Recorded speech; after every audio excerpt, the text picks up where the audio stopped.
You like having sex. I like having sex. We all like having sex. But what kind of sex are people really into? Sexual intimacy is something we all enjoy. I'm Dr. Peter Whyte, a urologist. Today I'll share insights from a significant national study on sexual activities. Whether you're simply curious or seeking to understand what is typical, stay tuned. Some findings may surprise you. Before diving into the top 10 activities, let me explain the source of this research. Researchers surveyed over 2,000 adults, 975 were men, and a little over 1,000 were women across the United States. Participants completed an anonymous online survey carefully designed to reflect U.S. demographics in terms of age, gender, and race.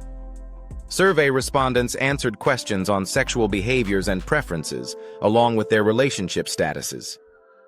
The survey provides a revealing look into American sexual practices. However, it's important to note that 91% identified as heterosexual, so these results may not be representative for all individuals. Now let's discuss the top 10 sexual activities enjoyed by Americans. First on the list is vaginal intercourse, the most prevalent activity. An impressive 88.5% of men and 91% of women report engaging in vaginal sex regularly with partners. Second is masturbation. Over 80% of both genders have reported trying masturbation at some point. In the past month alone, 64% of men and 41% of women said they practiced it. Masturbation tends to evoke strong reactions among people. I've previously discussed topics like frequency and what constitutes too much masturbation. The key takeaway: there's no definitive answer. Regardless, many indulge in self-pleasure. The third most common activity is oral sex. More than 80% of men and women have engaged in giving or receiving oral sex. Concerns about safety frequently arise. Yes, sexually transmitted infections can still be transmitted via oral sex. If uncertainty exists about a partner's health status, using condoms or dental dams is advisable for protection. Moving along, number 4 involves viewing sexually explicit material or pornography. A notable 82% of men and 60% of women acknowledge having watched porn.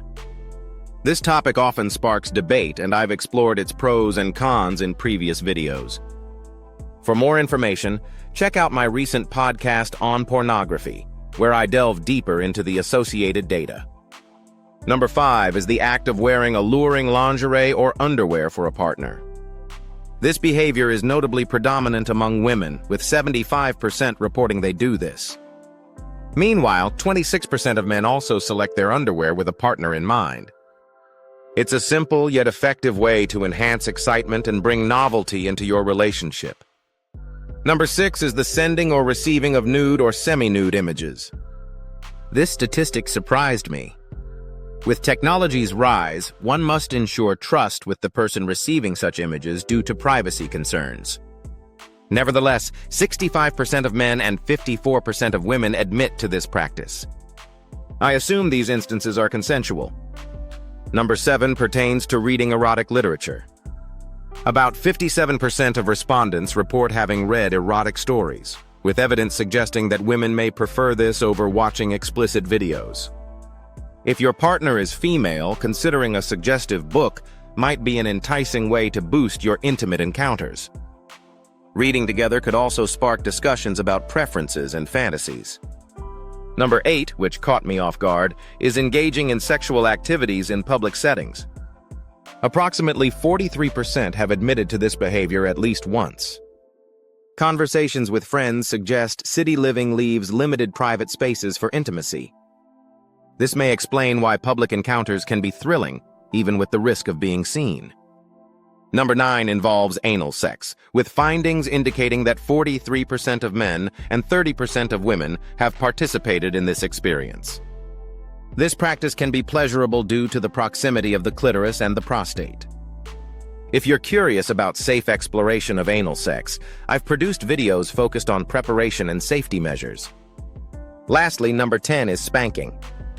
About 30% of individuals have experimented with spanking in sexual contexts.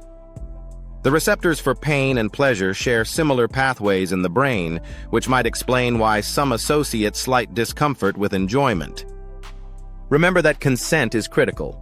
Always discuss boundaries and comfort levels with your partner before exploring this avenue. Now for a bonus, role-playing and light kink. Approximately 22% of individuals have engaged in role-playing, 20% have tied or been tied up, and 13% have tried playful whipping.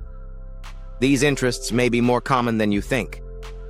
If you know 10 individuals, at least 1 or 2 have likely explored these behaviors. As long as everything is consensual and enjoyable, there's nothing wrong with exploring these options. Additionally, let's talk about threesomes.